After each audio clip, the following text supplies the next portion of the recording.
My friend used me as bait for a guy she didn't tell me she liked, made it obvious she didn't think much of me, then was shocked when I was seeing the guy. When I, 18 female, was about a year out of high school, when I started working at a restaurant in a much wealthier community than the working class one I had grown up in. I started as a hostess, then got promoted to wait staff. After a while I started to bond with this girl, Gretchen, 18 female, who was a hostess. She relied on me to vent to and to share all of her troubles with. Her parents were not nice, only caring about money and social status. I also started hearing about how she was having trouble with infighting and backstabbing among this friend group, many of whom also worked at this restaurant. The restaurant was a place where a lot of young people from the area hung out. I felt bad for her, but I also enjoyed her sense of humor and intellect, and we shared a lot of similar tastes in music and style, so she and I became good friends. At one point she introduced me to this guy, Chris, 18 male, that she knew. He and I instantly had chemistry and I could tell he was very into me. He started coming around the restaurant a lot, sitting in my section, and one day when Gretchen wasn't there he asked for my number. It felt like the friends I had always wanted were finally coming together, like my life was about to launch.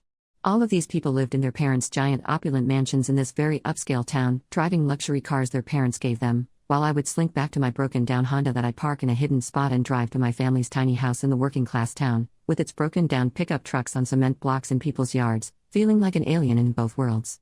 I was slightly older than some of my new friends, being a year out of high school while most of them had just graduated, but felt worlds less sophisticated than they appeared to be. Anyway, I didn't really understand why she was so eager to introduce us. Why didn't she want him for herself? He was very cute. It was only later in retrospect that I looked back on the way she introduced us and realized she was using me to bait him to come around the restaurant. So he and I started to hook up. I didn't get why he wanted to be so secret about it at first, but I'll admit that he was about 10 times hotter than any guy I ever dated, and I let myself get swept up into a mostly physical relationship. He asked me not to tell Gretchen because he could tell she was into him, and although I thought that was silly as she had introduced us so obviously if she had ever had any romantic feelings for him she was over it, but I reluctantly agreed. Not my proudest moment. Gretchen and I began to hang out more and more and became BFFs. We began to spend every free moment together. My secret hooking up with Chris felt more and more deceitful and I cooled it down with him a little. But I was young and didn't know how to handle this situation, and I'm sure I did everything wrong. I thought that I was beginning to fall in love with Chris, but didn't like being a secret hookup, so just sort of let it continue half-assed and in secret. I'll admit this wasn't smart or good.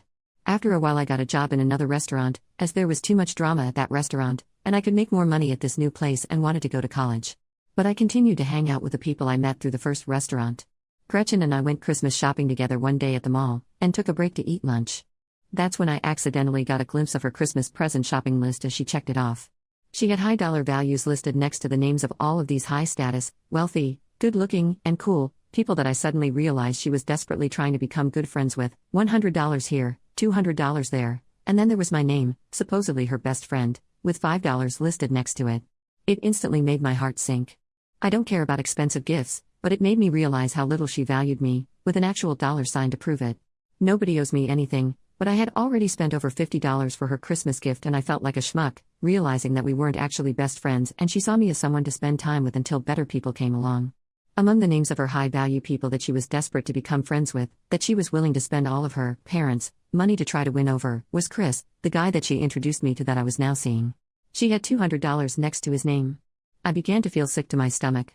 I didn't say anything to her as I probably shouldn't have looked over at her list as it wasn't meant for my eyes. But then something happened that really made my blood boil. She began to tell me how much she was in love with Chris, that she was sure he was her soulmate, that she thought about him every day all day. If she had said even a fraction of this to me when she introduced him to me, there's no way I would have hooked up with him.